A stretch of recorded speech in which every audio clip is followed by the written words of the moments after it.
Tangan gue bisa pegang Kiki. Wangi nggak? Wangi banget. Karena pakai masker loh. Tembus. Langsung bisa roasting nih. Waduh.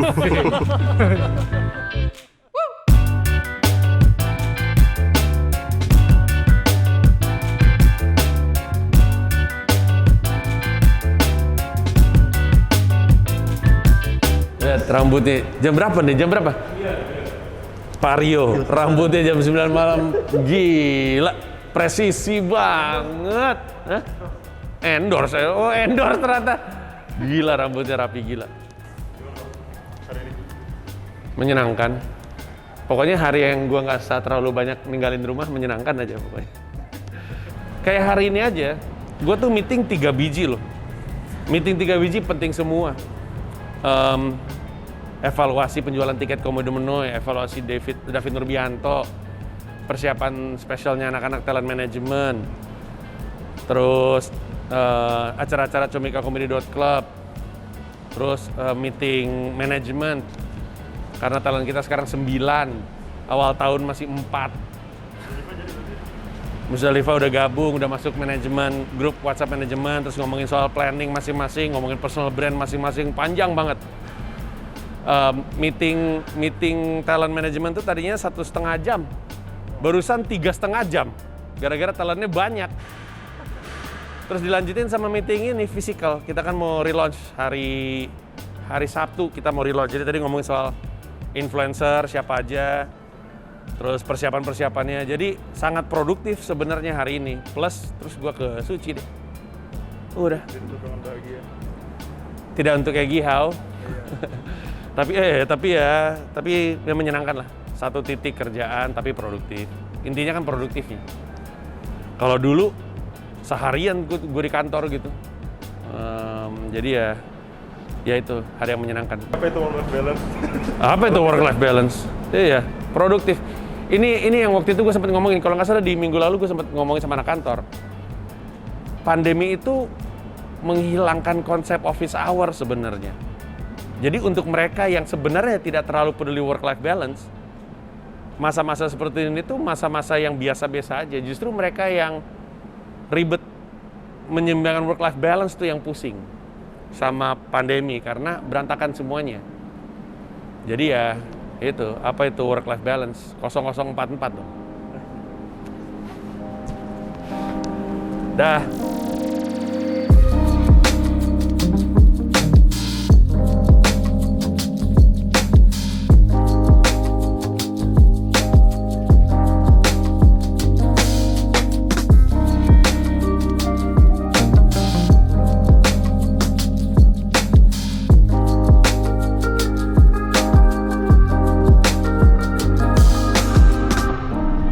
Programnya 5 pertanyaan dari orang kafir.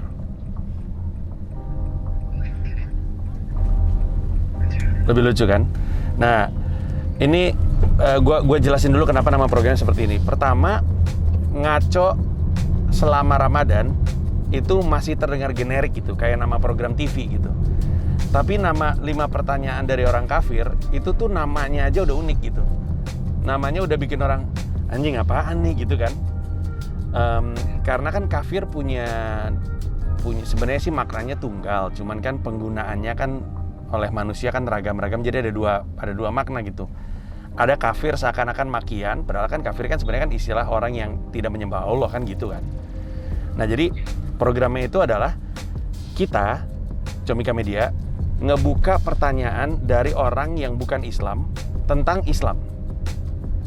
Jadi kita ngumpul-ngumpulin tuh, siapapun boleh nanya apapun tentang Islam, tapi syaratnya adalah lu bukan orang Islam.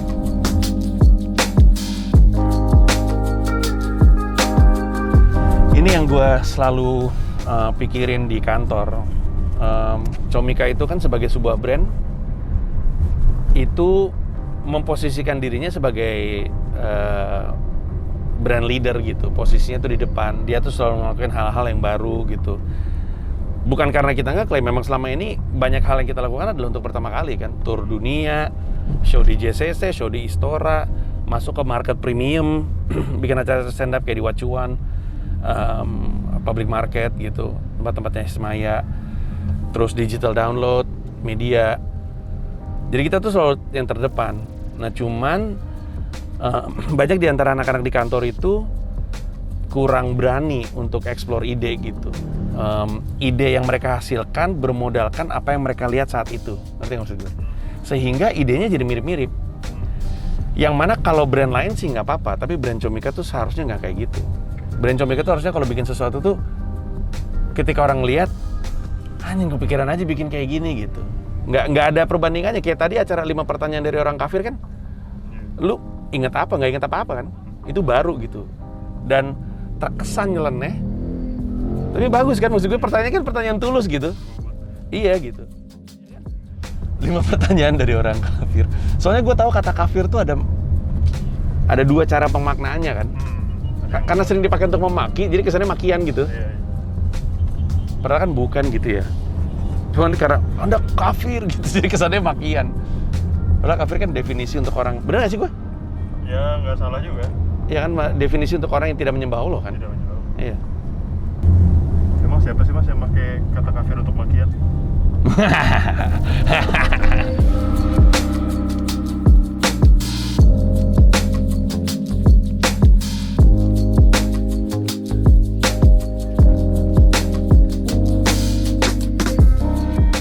Uranus, the first Uranus.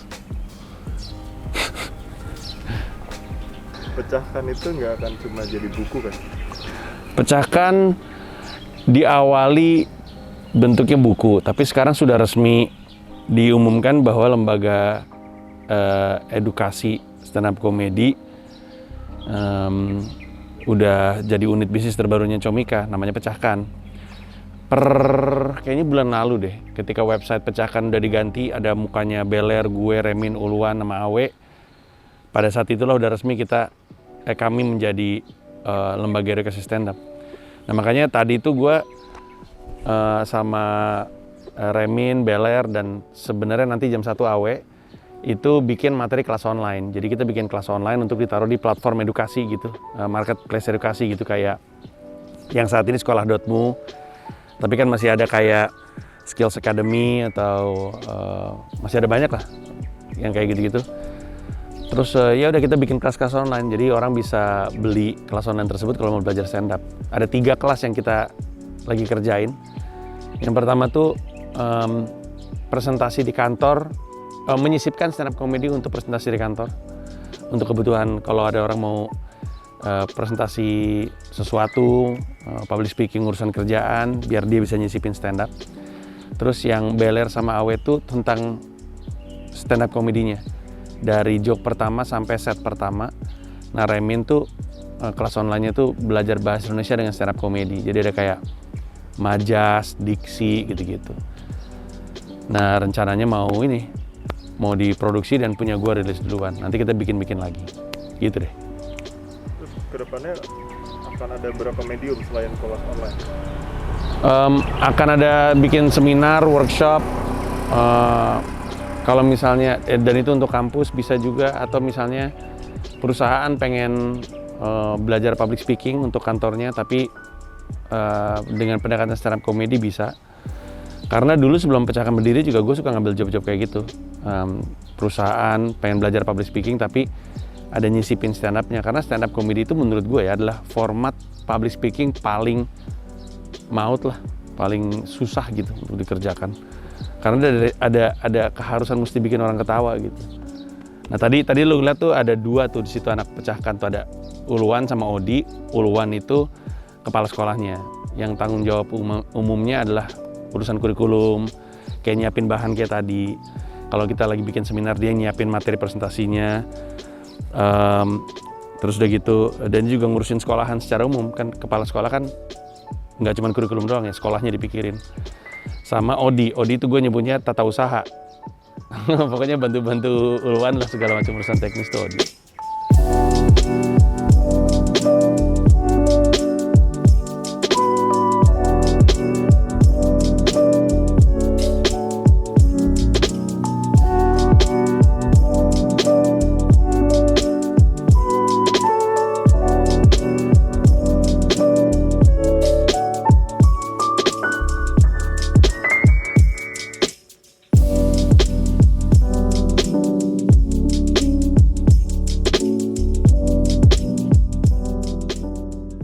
pernah pacaran sama cowok. Dan gue harus mengaku karena udah janji. Jadi waktu itu tahun coba 79 tambah 20 berapa? 99. Oh iya bener, di tahun 99 tersebut. Tahun 99, 17 Juni, beberapa jam sebelum gue ulang tahun, kami lagi ngerjain proyek di kampus. Terus si gua sama satu temen gue namanya Vicky Feranzi itu ulang tahunnya 18 Juni. Terus anak-anak bilang, Panji sama Vicky bentar lagi umur 20, gitu kan. Terus gue happy, Vicky sedih. Misalnya, kenapa Vicky lu sedih? Gitu. Terus bilang, sedih gue mau umur 20 tapi belum punya pacar. Belum pernah pacaran katanya. Yo, anak-anak langsung anak sendiri lupa gitu kan, gampang empati ya. Jadi langsung sedih gitu. Terus gue bilang, Vic, gimana kalau misalkan gue tembak lu, kita pacaran? Setidaknya lu statusnya pernah punya pacar. Nanti pas kita ada 20, kita putus, kata gue. Terus, tapi lu janji harus pernah ngaku gue pacar lu, karena kalau enggak jadi nggak sah nih, gue jadi nggak pernah pacaran sebelum 20, iya. So, yaudah kita pacaran deh gitu. Terus dia nanya, gimana caranya pacaran? Ya lu nembak ke gue gitu. Kayak gimana tuh nembak, kata Vicky. Ya bilang aja perasaan lu, Ji, gue sayang sama lu. Terus, mau jadi pacar gue nggak? Mau. Ya udah kita pacaran. Terus anak-anak kampus, pacaran. Terus ditanya sama Vicky, orang pacaran ngapain? Biasanya sih nonton bioskop gitu. Ya udah jam segini, itu kan udah jam 12 kan. Ya udah jam segini kita nonton apa? Terus gue bilang, nonton hujan yuk Vicky, ya gitu. Duduk di pinggir lapangan gitu, ada hujan, ngobrol berdua terus aja sampai akhirnya ulang tahun jam 00.00. Selamat ulang tahun gitu. Akhirnya Vicky pernah pacaran sebelum 20 gitu. Pas udah selesai keriuhan gitu, terus dia nanya, ini berarti sekarang kita putus, kata Vicky. Iya kita putus. Orang putus biasanya gimana? Biasanya sih berantem. Terus dia bilang, anjing lu Ji, yuk. Tiba-tiba kita putus di akhir. Jadi gue pernah pacaran sama laki-laki yang harus gue akui, karena kalau gue nggak ngaku gue pernah pacaran sama dia jadinya nggak sah pernah pacaran sebelum umur 20. Jadi sampai sekarang gue tuh pernah punya 4 pacar. Waktu kelas 3 SMA, waktu kuliah, Vicky Feranzi sama Gamila. 3 cewek 1 cowok. Respect. Demi persahabatan. Harusnya gue ngewe di kampus tuh sama Vicky. Gila, lucu banget.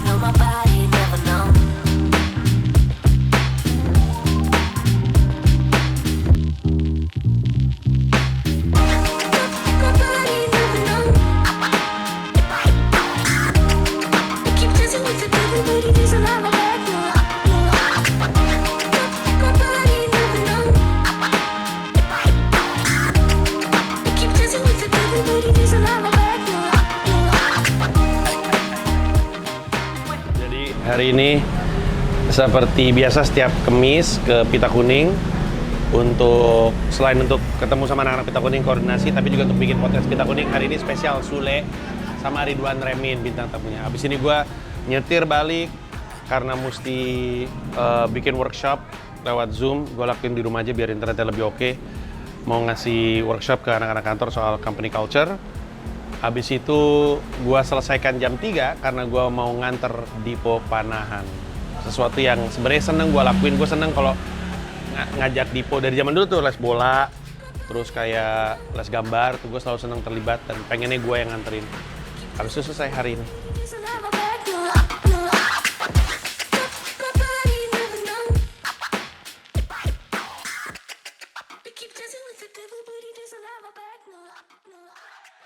Bergidik gitu. Apa sih? Bergidik. Cenderung kesel. Dengar orang bilang, nggak bisa mas, nggak mungkin. Lu tuh lagi ngomong sama orang yang udah berkali-kali membuktikan yang orang bilang nggak mungkin tuh bisa. Orang tuh kebanyakan bilang nggak bisa dan nggak mungkin karena dia mengucapkan itu bermodalkan apa yang dia lihat hari ini. Karena dia nggak ngelihat itu terjadi hari ini, dia bilang nggak bisa. Tapi kalau semua orang keputusan hidupnya berdasarkan apa yang dilihat hari ini, nggak pernah ada inovasi, nggak pernah ada kebaruan gitu. Apa? Nggak mungkin tuh apa? Adanya tuh belum dicoba aja. Orang bilang stand up comedy nggak mungkin ada di Indonesia. Nggak bisa, nggak mungkin, orang Indonesia nggak siap gitu. Apa? Ini sekarang udah terbukti. Dulu waktu baru meledak pertama kali, kita nggak pernah ngeliat ada orang bikin special show. Nggak pernah ada orang stand up 1 jam. Nggak bisa 1 jam, 7 menit. Bisa. Gini deh, tadi gue udah bilang kan, nggak bisa world tour. Bisa. Kalau misalkan lu bilang nggak bisa karena lu nggak pernah ngeliat orang lain world tour, ya nggak akan ada yang pernah bisa world tour. Nggak bisa. Jualan tiket stand up 1 juta. Ya belum dicoba. Nggak bisa. Bikin show di JCC 5.000 orang, bikin show di Istora, nggak bisa. Apa sih nggak bisa tuh apa sih? Kalau lu dulu ngomong sama orang, bisa nggak manusia terbang? Nggak bisa, nggak mungkin. Nggak akan punya pesawat kita. Bisa nggak sih kita keluar angkasa? Lo aneh-aneh aja, lu ngayal yang enggak. Luar angkasa tuh tempatnya bintang-bintang itu, tempatnya para dewa. Apa sih yang nggak bisa orang keluar angkasa? Yang nggak bisa tuh apa sih? Yang ada tuh nggak tahu caranya. Jadi jangan berdiri atau duduk di depan gue bilang nggak mungkin dan nggak bisa. Hati-hati banget ngomong kayak gitu. Ada istilah namanya Bannister Effect. Pernah dengar nggak? Bannister Effect. Bannister Effect itu gara-gara ada pelari namanya Roger Bannister. Gue lupa, Rama mungkin lebih tahu deh. Namanya Roger Bannister kalau gue nggak salah. Roger Bannister ini adalah orang yang pertama kali lari 1 mil di bawah 4 menit. Sebelumnya selama ratusan tahun nggak pernah ada yang ngelakuin itu. Sebelum Roger Bannister, nggak, selama ratusan tahun dari orang pertama kali lari, terus dia lari gitu. Orang itu ceritanya gue impersonate orang manusia batu dikejar T-Rex, lari gitu. Dari zaman dulu ratusan tahun sebelumnya, pokoknya seumur manusia hidup sampai Roger Bannister, nggak pernah ada orang lari 1 mil di bawah 4 menit. Tidak pernah ada. Pada zaman itu nggak mungkin orang lari 1 mil di bawah 4 menit. Tidak mungkin. Orang ratusan tahun sebelumnya kok nggak pernah ada yang ngelakuin itu. Suatu hari Roger Bannister mecahin itu. Dia lari 1 mil di bawah 4 menit. Setelah itu dalam waktu 1 tahun, 1 orang ngelakuin hal yang sama. Dalam 5 tahun, belasan orang ngelakuin hal yang sama. Sekarang banyak banget termasuk anak kuliahan bisa lari di bawah 1 mil, di bawah 4 menit untuk 1 mil. Apa yang membedakan? Yang membedakan adalah akhirnya ada yang ngelakuin. Setelah ada yang ngelakuin, orang baru punya keyakinan baru gitu. Orang punya kepercayaan baru, oh ternyata bisa. Nah kita adalah Roger Bannister. Selamat datang para penumpang. Kereta ini di stasiun terakhir Bundaran HI.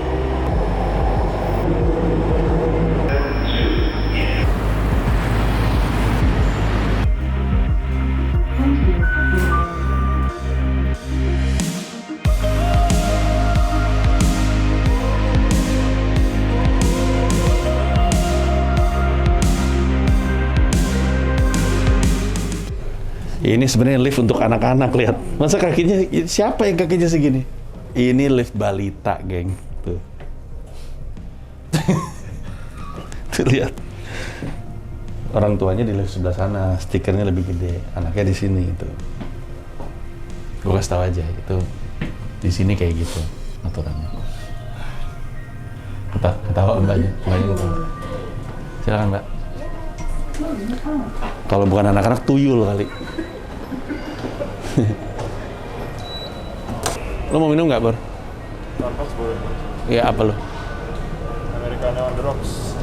Americano on the rocks, nice. Tapi ada additional sih. Apa? Liquid whipped cream 3 sama brown sugar 2. Gila, respect. Oke. Gue pengen denger lo ngomong. Gue pengen. Itu ngomong pesanan lo. Itu doang tadi. Apa tadi lo bilang? Americano on the rocks. With liquid whipped cream. Liquid whipped cream. 2. Sama brown sugarnya 2. Brown sugarnya 2. Ribet banget nih orang ya? Emang iya? Iya? Gue ikutin. 2 kayak gitu. Di Petik langsung ya. Iya. Jadi penonton kesimpulannya Borneo kopinya spesifik.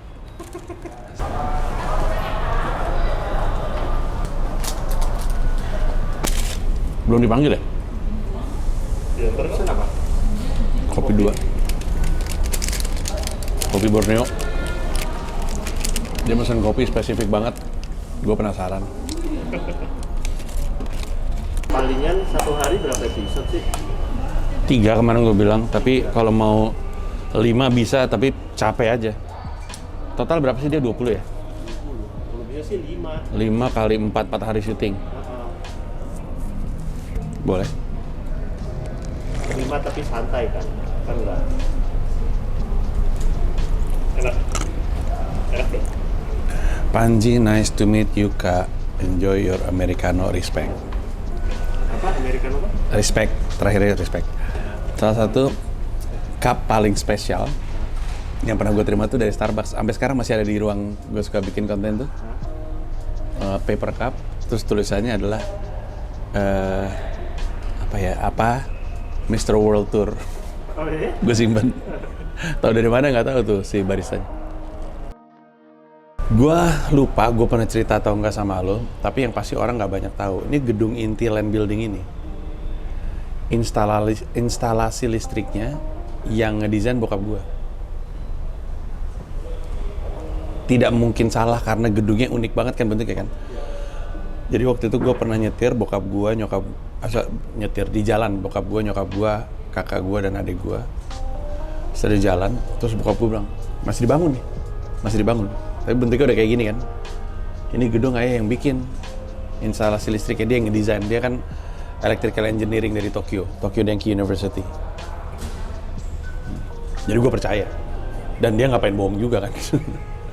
Jadi setiap kali gue ngelewat gedung ini selalu inget bokap.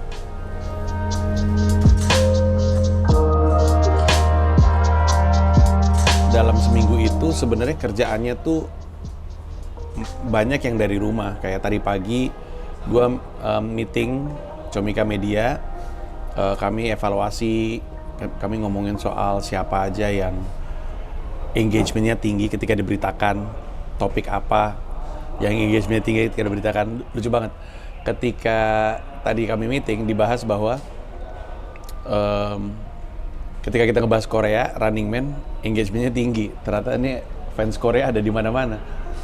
Jadi kami meeting itu, terus hari ini pergi ke kantornya Narasi, terus ngerjain konten Ramadannya Narasi, Shihab dan Shihab. Iya, terus tadi gue kasih masukan, kayaknya dipakai sama anak Shihab dan Sohib. Kan sahabat maksudnya. Quraish Shihab, Najwa Shihab dan sahabat gitu. Terus teknologinya menarik sekali tadi. Terus ya udah gue memainkan peran gue untuk tetap lucu, tapi punya pertanyaan juga. Tapi gue belajar banyak. Gue baru tahu kalau gibah tuh dasar katanya tuh gaib. Jadi ngomongin sesuatu yang nggak ada, yang tidak terjadi, gaib. Jadi lain kali ada orang ngomong gosipin gue bilang gaib itu. Dan gue baru tahu dari obrolan tadi bahwa dosa pertama adalah angkuh, dilakukan setan. Dosa manusia pertama adalah prasangka buruk. Menarik loh itu. Sampai sekarang prasangka buruk menurut gue masih jadi salah satu kelakuan terburuk manusia. Suzon. Gue dari kemarin tuh kepikiran sama ini. Gue malah tadinya mau nanya lebih bagus mana, nge-plan dulu sampai matang baru dijalanin, atau udah mulai dulu aja nih terus berkembang. Karena sebenarnya agak sedih juga untuk memisahkan keduanya, karena kalau disatuin juga nggak apa-apa gitu kan. Tapi secara porsi enakan mana? Gue sulit untuk ngejawab karena jawaban gue rada tidak nyambung dengan pengamatan lo. Gue tuh ngerasa justru nggak pernah planning. Tapi memang gue sering menghayalkan, sering banget mikirin sesuatu, ngebayangin bakal seperti apa. Tapi gue prinsipnya tuh selalu jalanin dulu aja. Makanya gue suka banget tuh prinsip orang-orang startup tuh bikin MVP aja dulu, minimum viable products gitu. Nggak usah nunggu produk final. Produk final tuh datang dari pengembangan gitu. Jadi gue lebih sering bikin, jalanin, salah benerin, itu yang sering terjadi. Nah, tapi gue bukan cuma lu doang, orang suka mikir kayaknya kok mateng banget rencananya, karena sering gue hayalkan. Jadi bukan perencanaan, gue sering hayal gitu. Pertama kali sebuah epilog muncul di stand up gue itu kan dari Mesake Bangsaku. Itu terjadi karena dalam perjalanan pesawat mondar-mandir, gue tuh dengerin musiknya Mas Adi MS yang dia kompos untuk Garuda Indonesia. Setiap kali gue denger musik itu, gue menghayalkan di akhir pertunjukan gue mau ngomong sesuatu. Lama-lama saking sering gue ngayal, bukan rencana nih, ini menghayal. Lucu juga ya kalau misalnya di akhir show gue gitu, saking seringnya gue hayalkan jadi mateng. Kayak gitu tuh sering banget di banyak hal. Gue mau cerita sesuatu yang jarang gue ceritain. Mungkin orang banyak gak tahu. Lagu Kami Tidak Takut itu, gue menghayal.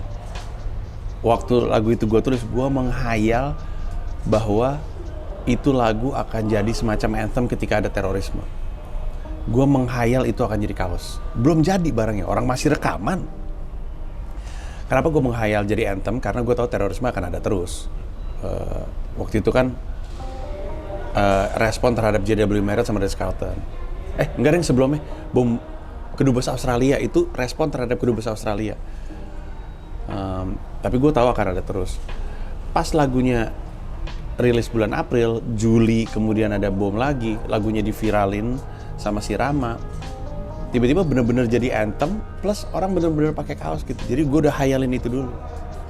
Makanya gue selalu bilang kan, kemarin di Comika company corporate culture, gue bilang bahwa karakternya perusahaan itu harusnya berani menghayal, berani berimajinasi, berani bermimpi di saat yang lain tuh miskin imajinasi. Karena gue ngerasa gue tuh kayak gitu. Yang orang pikir adalah persiapan, adalah hayalan yang detail. Gue sering menghayal. Gue rasa itu aset gue imajinatif. Tapi gue pengen banget hayalan gue kejadian. Jadi gue mulai mikirin gimana caranya itu terjadi. Sehingga hayalan dan pemikiran itu lama-lama ketemu di tengah. Hayalan gue tuh gue revisi. Biar ada kepraktisannya gitu. Nyambung sama pemikiran gue. Ketika udah mulai antara hayalan dan pikiran nyatu, eksekusi.